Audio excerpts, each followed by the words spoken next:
উসমান হায়দার, চারজন সাহাবা সবচেয়ে বেহতর, সিদ্দিক ফারুক, চারজন সাহাবা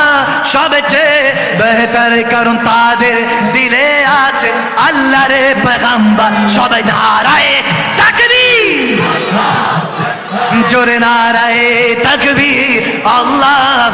দুই হাত তুলে নারায়ে রিসালাত ইয়া রাসূলুল্লাহ, জোরে নারায়ে তাকবীর,